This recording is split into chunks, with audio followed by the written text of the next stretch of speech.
শুধুই দর্শক শ্রোতা, আমাদের এই চ্যানেলটিতে আমরা নিয়মিত বাংলা সাহিত্যের বিভিন্ন কালজয়ী সৃষ্টি আপনাদেরকে পড়ে শোনাব। আপনারা দয়া করে আমাদের এই চ্যানেলটি সাবস্ক্রাইব করুন এবং বেল আইকনটিতে চাপ দিয়ে রাখুন, যাতে করে আমাদের নতুন পরিবেশনার সংবাদ আপনাদের নিকট পৌঁছে যায়। দয়া করে চ্যানেলটি সাবস্ক্রাইব করুন। ধন্যবাদ। বাংলা সাহিত্যের স্তম্ভ বলে ধরা হয় যে কজন সাহিত্যিককে, মানিক বন্দ্যোপাধ্যায় তাঁদের মধ্যে অন্যতম। মাত্র 48 বছরের জীবন এবং 28 বছরের সাহিত্য জীবনের মধ্যে তিনি আমাদের দিয়ে গেছেন 39টি উপন্যাস, 260টিরও বেশি ছোট গল্প এবং কবিতা, প্রবন্ধ, চিঠিপত্রের বিপুল সম্ভার। তাঁর অনুপম লেখনী গুণে সমস্তই হয়ে উঠেছে বাংলা সাহিত্যের অমূল্য সম্পদ। প্রায় সব রচনাই অতুলনীয় এবং কালোত্তীর্ণ। তেমনি একটি অনুপম সৃষ্টি নিয়ে হাজির হয়েছি আপনাদের সামনে। হ্যাঁ, মানিক বন্দ্যোপাধ্যায়ের কালজয়ী উপন্যাস পদ্মা নদীর মাঝি আপনাদের আমি ধারাবাহিকভাবে পড়ে শোনাব। প্রতিটি পর্বের নোটিফিকেশন পেতে দয়া করে আমাদের গল্প গেলা গোগ্রাসে চ্যানেলটি সাবস্ক্রাইব করুন এবং বেল আইকনে চাপ দিয়ে অল সিলেক্ট করুন। শুধুই দর্শক শ্রোতা, আজ আপনাদের জন্য নিয়ে এসেছি মানিক বন্দ্যোপাধ্যায়ের পদ্মা নদীর মাঝি ষষ্ঠ পর্ব। তাহলে শুরু করা যাক মানিক বন্দ্যোপাধ্যায়ের পদ্মা নদীর মাঝি পর্ব 6। ভাদ্রের পরে আশ্বিন, আশ্বিনের মাঝামাঝি পূজা। একদিন প্রবল ঝড় হয়ে গেল। কালবৈশাখী কোথায় লাগে। সারাদিন টিপি টিপি বৃষ্টি হলো। সন্ধ্যায় আকাশ ভরে এলো নিবিড় কালো মেঘ। মাঝরাত্রে শুরু হলো ঝড়। কি সে বেগ বাতাসের, আর কি গর্জন! বড় বড় গাছ মর্মর শব্দে মটকে গেল। জেলেপাড়ার অর্ধেক কুটিরের চালা খসে এলো। সমুদ্রের মতো বিপুল ঢেউ তুলে পদ্মা আছড়ে পড়তে লাগলো তীরে। জেলেপাড়ার বৃদ্ধ ও রমণীরা হাহাকার করে রাত কাটালো। ছেলেমেয়েরা কেউ ভয়ে নিস্পন্দ হয়ে রইল, কেউ গুমড়ে গুমড়ে কাঁদতে লাগলো। ইলিশের মরশুম শেষ হলে মোটা উপার্জনের সুযোগ দুদিন পরে ফুরিয়ে যাবে। জেলেপাড়ার কোনো ঘরে আজ বুঝি সমর্থদেহ পুরুষ নেই। পদ্মার বুকে নৌকা ভাসিয়ে ছড়িয়ে গিয়েছে দূর দূরান্তরে। কে ফিরবে প্রভাতে, কে ফিরবে না? ঝড় শুরু হলে ঘরে ঘরে মেয়েরা উঠানে পিঁড়ি পেতে দিয়েছে। ঝড়ের দেবতা বসবেন, শান্ত হবেন। ঘরে ঘরে মেয়েরা কপাল কুটে মধুসূদনকে ডাকছে। একই রোষ দেবতার, কেন এ প্রলয়? সকালে ঝড় কমলো, কিন্তু একেবারে থামলো না। শাঁ শাঁ শব্দে বাতাস বইতে লাগলো। বৃষ্টি পড়তে লাগলো গুঁড়ি গুঁড়ি। জেলেপাড়ার দিকে তাকানো যায় না। ঘন সন্নিবিষ্ট কুটিরগুলিকে কে যেন আবর্জনার মতো নেড়ে চেড়ে চারিদিকে ছড়িয়ে দিয়েছে। কোনো ঘর কাঠ হয়ে পড়েছে, কোনো ঘরের চালা নেই, কোনো চালার অর্ধেক খড় উড়ে গিয়ে বাঁশ বের হয়ে পড়েছে। উঠান ভরে পথ জুড়ে জমেছে গাছের ডালপালা। কুবেরের শোবার ঘরখানা পড়ে গিয়েছে।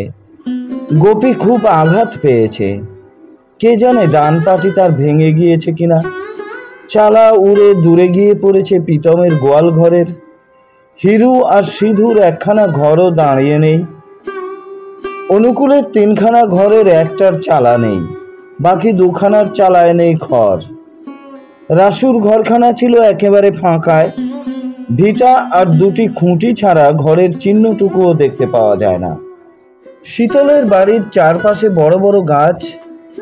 তার একটা গাছ পড়লে বাড়ি তার পিষে যেত, কিন্তু গাছের আশ্রয়েই ঘরগুলি তার বেঁচে গিয়েছে। জেলেপাড়ার আরও অনেকেরই ক্ষতি হয়েছে অল্প বিস্তর। মুসলমান মাঝিদের মধ্যে ক্ষতি হয়েছে আমিনুদ্দির বেশি। প্রকাণ্ড একটা সিঁদুরে আমের গাছ গোড়া শুদ্ধ উপরে যে ঘরে আমিনুদ্দির বউ আর ছেলে মেয়ে তিনটি ছিল, সেই ঘরখানাকে মাটির সঙ্গে মিশিয়ে দিয়েছে। আমিনুদ্দির বউ থেঁতলে মরেছিল সঙ্গে সঙ্গে। সকালে ট্রেনে বের করার সময় ছেলেটার প্রাণ ছিল, ঘন্টাখানেক পরে সেও শেষ হয়ে গিয়েছে।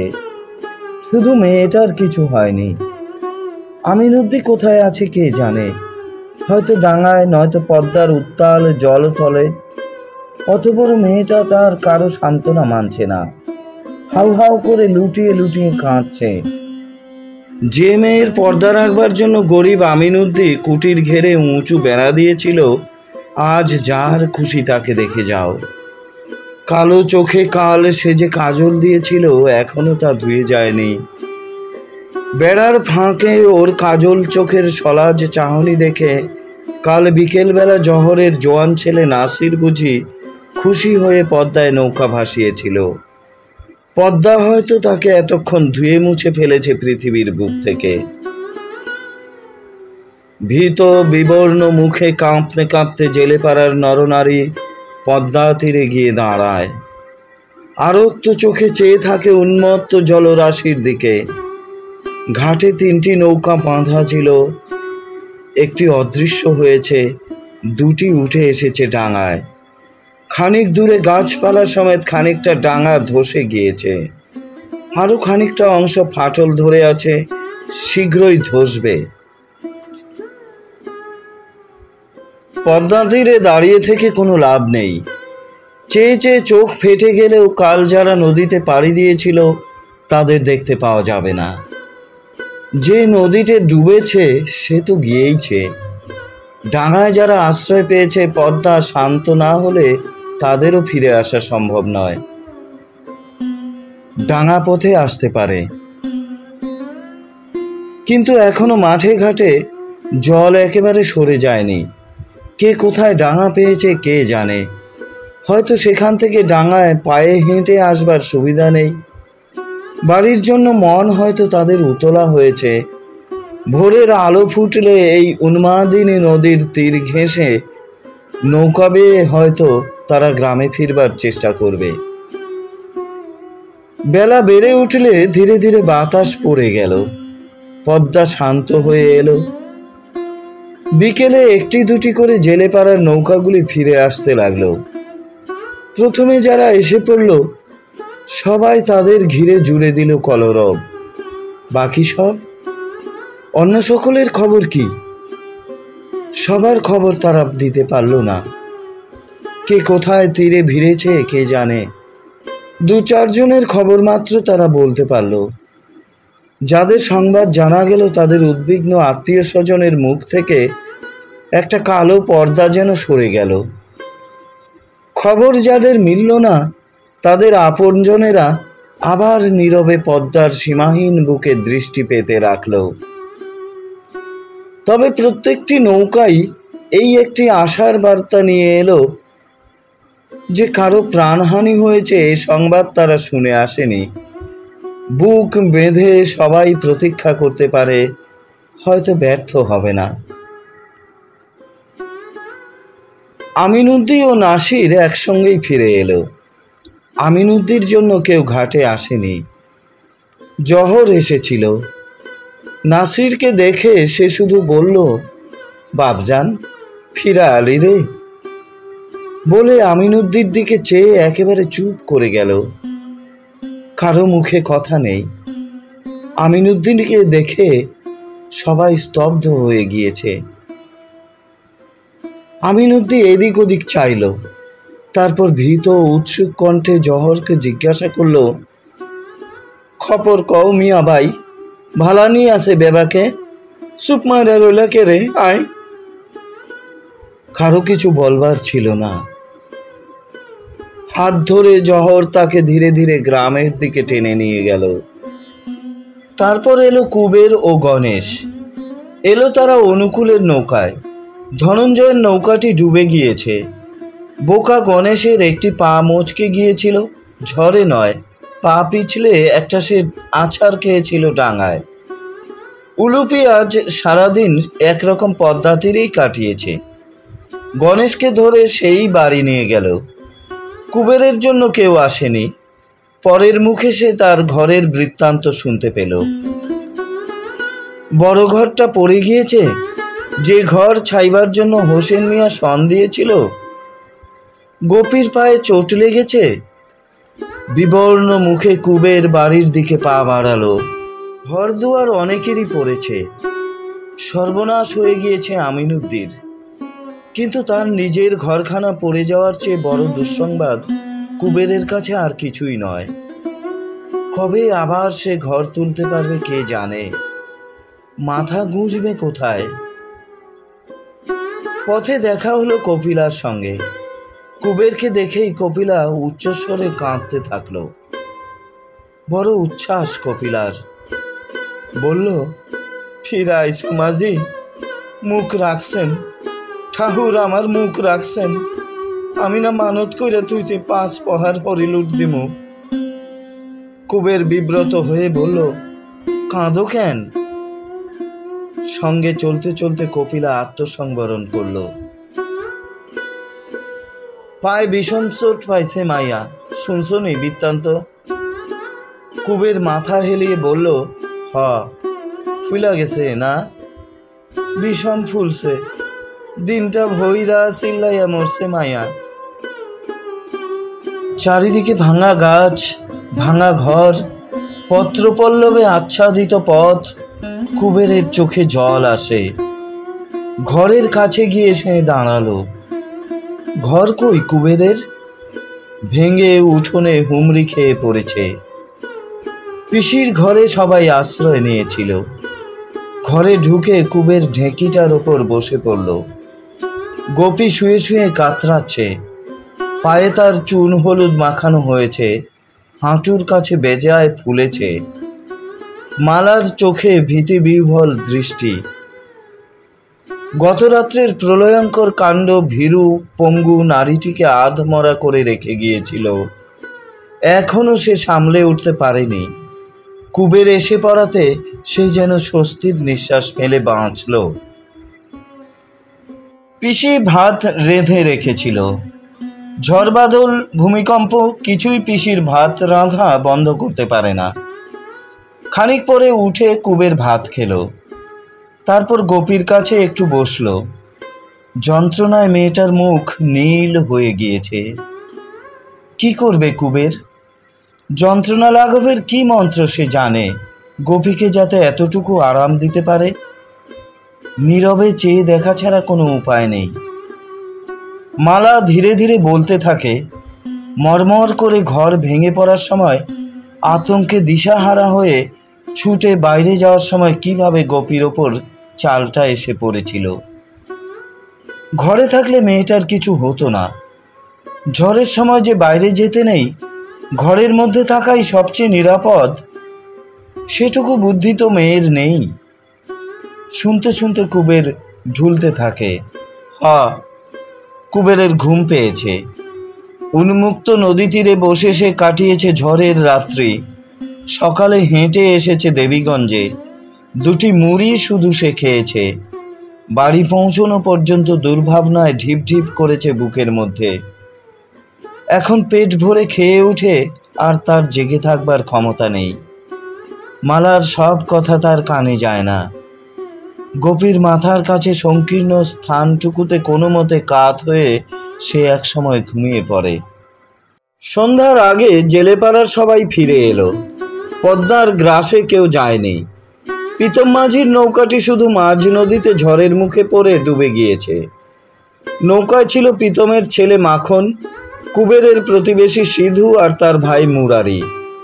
অর্ধমৃত অবস্থায় একটা চরে উঠে রাত কাটিয়ে তারা ফিরে এসেছে আর বলে বেড়াচ্ছে তাদের বাহাদুরির কাহিনী। পাহাড় সমান ঢেউয়ের সঙ্গে লড়াই করে কিভাবে তারা নিজেদের প্রাণ বাঁচিয়েছিল সেই কাহিনী। কয়েকটা দিন বড় গোলমালের মধ্যে কেটে গেল। ধীরে ধীরে ভাঙা ঘরগুলির সংস্কারের চেষ্টা চলতে লাগলো। কেতুপুরের 2-4খানা ঘর বাড়ি পড়ে গিয়েছিল। একদিন মেজকর্তা অনন্ত তালুকদারের সভাপতিত্বে গ্রামবাসীদের একটি সভা হয়ে গেল। ক্ষতিগ্রস্ত আর দুস্থদের জন্য চাঁদা তোলার ব্যবস্থা হলো। অনন্তবাবু নিজে দান করলেন 10 টাকা। গ্রাম থেকে আরও 15 টাকা উঠল। তার মধ্যে 7 টাকা দেওয়া হলো কেতুপুরের নন্দ ভট্টাচার্যকে। আহা, ব্রাহ্মণের 2খানা ঘর পড়ে গিয়েছে। জেলেপাড়ার জন্য দেওয়া হলো 10 টাকা, 2 টাকা করে 5 জনকে। বাকি টাকাটা বোধহয় ফান্ডে জমা রইল। সুখের বিষয়, দীর্ঘ অনুপস্থিতির পর এই সময় হোসেন মিয়া গ্রামে ফিরে এলো। ঘুরে ঘুরে সে চারিদিকের অবস্থা দেখে বেড়ালো।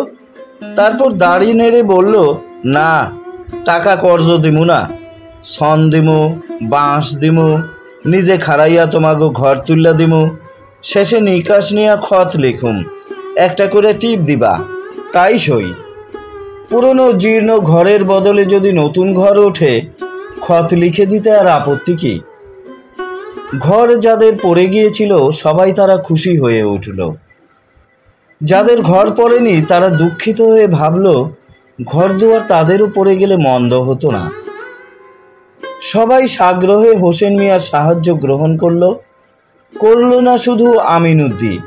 সে মাথা নেড়ে বলল, না মিয়া, ঘর দিয়ে আমার কাম নাই। আম গাছের তলে তার ঘরখানা যেমন নিষ্পেষিত হয়ে পড়েছিল, তেমনি ভাবে পড়ে রইল। সত্যি তো, ঘর দিয়ে আমিনউদ্দিন কি করবে? কে আছে আমিনউদ্দিন? কার জন্য আবার দুঃখের দারিদ্র্যের নীড় বাঁধবে? জেলেপাড়ার সকলেই আবার পদ্মার বুকে নৌকা ভাসিয়েছে। আমিনউদ্দিন কোথাও যায় না।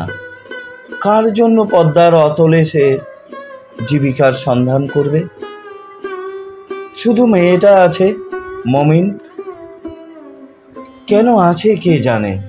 সারাদিন মমিন মৃদু স্বরে কাঁদে। আমিনউদ্দিন চেয়েও দেখে না, না ডাকে কাছে, না বলে মেয়ের সঙ্গে কথা। ক্রমে ক্রমে সবার নতুন খুঁটি, নতুন বেড়া ও নতুন চালার ঘরগুলি সমাপ্ত হলো। হোসেন মিয়া মজুরদের কি ইঙ্গিত দিয়েছিল সেই জানে। কুবেরের ঘরটা উঠল সবার আগে। ঘর দেখতে এসে হোসেন মিয়া গোপীর জন্য বড় দরদ দেখালো। বলল, হাসপাতালে নিয়ে যাও কুবের ভাই, জবর চোট পাইছে মালুম হয়। তারপর একখানা খত বের করে বলল, টিপসই দাও কুবের, 21 টাকা 10 আনার খত লিখছি, বাদ দিছি 2 টাকা। টিপসই দিয়া রাখো, যখন পারবা দিবা, না দিলি মামলা করুম না ভাই। হোসেন মিয়া মৃদু মৃদু হাসল। জান দিয়া তোমাকে দরদ করি, খত কিসির? লিখা থুইলাম, হিসাব থাকবো না তো কিসির কাম খত দিয়া। কুবের বলল, পুরানো বাঁশ, পুরানো বেড়া দিলি খরচ কম হইতো মিয়া ভাই। কেন? পুরান বাঁশ দিয়া কেন? খরচা লাগিয়া ভাইব না? খরচা তো দিছি আমি, না দি নাই? হ মিয়া ভাই, দিছেন, আপনিই দিছেন। টিপসই দিয়ে কুবের হোসেনের মুখের দিকে চাইল। বড় ভয় করে কুবের হোসেন মিয়াকে, বড় টান তার হোসেন মিয়ার দিকে। কি জাদু মন্ত্রে তাকে বশ করেছে লোকটা। গোপীর পায়ের ব্যথাও কমে না, ফোলাও কমে না। মেয়েটাকে নিয়ে মহা মুশকিলে পড়েছে কুবের। মালার মতো গোপীও কি শেষ পর্যন্ত খোঁড়া হয়ে যাবে?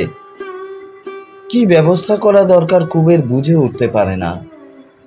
হোসেন মিয়ার কথা মতো সদরের হাসপাতালে নিয়ে যাবে নাকি? সে তো কম হাঙ্গামার ব্যাপার নয়। অতখানি পথ গোপীকে কেমন করে নিয়ে যাবে? ব্যথায় সে বিছানাতেই পাশ ফিরতে পারে না। অত নাড়াচাড়া তার সইবে কেন? অথচ পায়ের যা অবস্থা গোপীর, শীঘ্রই কোনো ব্যবস্থা না করলে নয়। ইতিমধ্যেই পূজা এসে পড়ল। চরডাঙ্গা থেকে একদিন আবার আবির্ভাব ঘটল অধরের। আবার সে রাগারাগি করে সবাইকে নিয়ে যেতে চাইল। ছেলে মেয়েগুলি তার সঙ্গে ফিরে গেল চরডাঙ্গায়, কপিলা গেল না। বলল, কেন? ঘর পড়ে গিয়ে ঢেঁকি ঘরটাতে যখন তারা সবাই একসঙ্গে মাথা গুঁজেছিল, অসুবিধার অন্ত ছিল না, তখনও অধর আসতে পারেনি। এখন নতুন ঘর উঠেছে, থাকবার কোনো অসুবিধা নেই, এখন সে যাবে কেন এদের এই বিপদের মধ্যে ফেলে? কুবেরও এতে সায় দিয়ে বলল, হ্যাঁ, কেন যাবে কপিলা তাদের এই বিপদের সময়? কপিলা সত্যই প্রাণ দিয়ে সবার সেবা করছিল, বড় কৃতজ্ঞ হয়ে উঠেছিল কুবের তার কাছে। বড় ভালো মেয়ে কপিলা, কেন যে ওর বোকা স্বামীটা ওকে ত্যাগ করেছে। কেতুপুরে 4 দিন পূজার ঢাক ঢোল বাজল, উৎসব হলো। জেলেপাড়ার ছেলেবুড়া দুবেলা ঠাকুর দেখল, কেউ কেউ তাড়ি গিলে খুব মাতলামি করল। শীতল একদিন একটা দেশি মদের বোতল সাবার করে রাসুকে ধরে আচ্ছা করে পিটিয়ে দিল। রাসুর ওপর তার এত রাগ কেন কে জানে। লখার সঙ্গে কপিলা একদিন সন্ধ্যার সময় ঠাকুর দেখতে গিয়েছে। খানিক পরে কুবেরও গুটি গুটি গিয়ে হাজির। গিয়ে দেখে শীতলের সঙ্গে হেসে হেসে কথা বলছে কপিলা। বাবুদের কর্মচারী শীতল, পূজাও বাবুদেরই। ভাবখানা দেখো শীতলের, সেই যেন সর্বে সর্বা এখানে। ওর সঙ্গে হেসে হেসে এত কথা কিসের কপিলার? তারপর শীতল প্রসাদ চেয়ে এনে কপিলার আঁচলে বেঁধে দেয়। কপিলা একগাল হাসে। এত লোকের মধ্যে কপিলার এই নির্লজ্জ আচরণে রাগে কুবেরের নিঃশ্বাস বন্ধ হয়ে আসে। সে ডেকে বলে, লক্ষা, ল বাড়ির যাই। কপিলা বলে, মাঝি আইছো নাকি? খারাও মাঝি, আমি যামু, মারে পেন নাম করে লই। কুবের বলে, লক্ষা, আইলি রে হারামজাদা পোলা। কপিলা প্রণাম শেষ করতে করতে লখাকে সঙ্গে করে কুবের জোরে জোরে হাঁটতে আরম্ভ করল। একটু পথ গিয়েই গতি তার হয়ে আসলো মন্থর। না, কপিলার জন্য ফিরে সে যাবে না, তবে আস্তে আস্তে হাঁটতে দোষ নেই। কপিলা এসে সঙ্গ নেয় তো নিক। অন্ধকার হয়ে গিয়েছে, কপিলাকে একা ফেলে যাওয়া ঠিক কর্তব্য হবে না। হয়তো শীতলকেই সেই বাড়ি পৌঁছে দিতে বলবে। এতখানি অন্ধকার রাস্তা শীতলের সঙ্গে হেঁটে কপিলা যাবে? তার চেয়ে বিড়ি কিনবার ছলে এখানে কুবেরের একটু দাঁড়ানোই ভালো। বিড়ি কিনতে কিনতে কপিলা এসে পড়ল। কুবের কথাটি বলল না। তিনজনে নীরবে চলতে লাগলো বাড়ির দিকে। কপিলা আর চোখে কুবেরের মুখের দিকে তাকায়। কিছু ঠাহর হয় না অন্ধকারে। চলতে চলতে দেখা হয় রাসুর সঙ্গে। যুগীকে নিয়ে সে ঠাকুর দেখতে যাচ্ছে। কপিলা যুগীকে বলে, বোন, এক কাম করবা, আমাকে লখারে লইয়া যাও। কুবের আপত্তি করে বলে, কেন, ঠাকুর দেখে নাই লখা? কপিলা বলল, পোলাপান সাধনি মেটে দেখা, তোমার লখা বুড়া তো হয় নাই মাঝি, এক নজর দেখা ফাল দিয়া বাড়ি ফিরব। যারে লখা যুগি মাসির লগে দেখো বোন পোলারে, পোলা বড় বজ্জাত। মতলব কি কপিলার?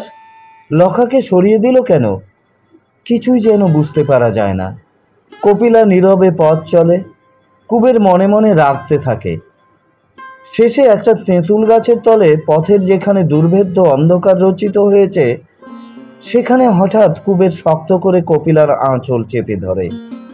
বলে, শীতলের লগে অত কথা কিসের তর আই? কপিলা বলে, কি করো মাঝি, খুইলা পড়বো যে পেরসাদ। আঁচলটা কপিলা টেনে ছাড়াতে চেষ্টা করে, মিনতি করে বলে, পোলাপানের লাখান কইরো না মাঝি, ছাড়ো। রাস্তার মধ্যে ইডা কেমন তোর কাণ্ড জুড়লা। বলতে বলতে আর কপিলা আঁচল টানাটানি করে না। কুবের তাকে জড়িয়ে ধরলে শান্ত হয়ে থাকে। হঠাৎ বড় যেন করুণ কণ্ঠে বলে, মনটা ভালা না মাঝি, ছাড়বা না, মনটা কাতর বড়। কুবের তাকে ছেড়ে দেয়। চলতে চলতে জিজ্ঞেস করে, মন কাতর কেন রে কপিলা? কে জানতো কপিলা এমন উত্তর দেবে। স্বামী রে মনে পড়ে মাঝি। আগাগোড়া সব তাহলে ফাঁকি কপিলার, সব ছল। এতক্ষণ রসিকতা করছিল কুবেরের সঙ্গে। ভালো, কুবেরও রসিকতা জানে।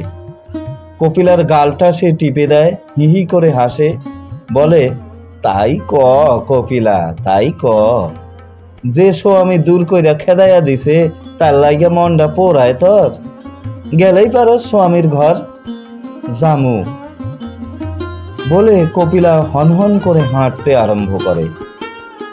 প্রিয় দর্শক শ্রোতা, মানিক বন্দ্যোপাধ্যায়ের পদ্মা নদীর মাঝি উপন্যাসের এই পর্বটি এখানেই সমাপ্ত করছি।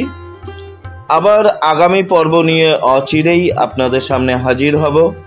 ততক্ষণ পর্যন্ত আপনারা সবাই সুস্থ থাকুন, ভালো থাকুন, চলতে থাকুক গল্প গেলা গো গ্রাসে। শুধুই দর্শক শ্রোতা, বিদায় নেবার আগে আপনাদের কাছে একটি আবদার, দয়া করে আমাদের চ্যানেলটি সাবস্ক্রাইব করুন। ধন্যবাদ।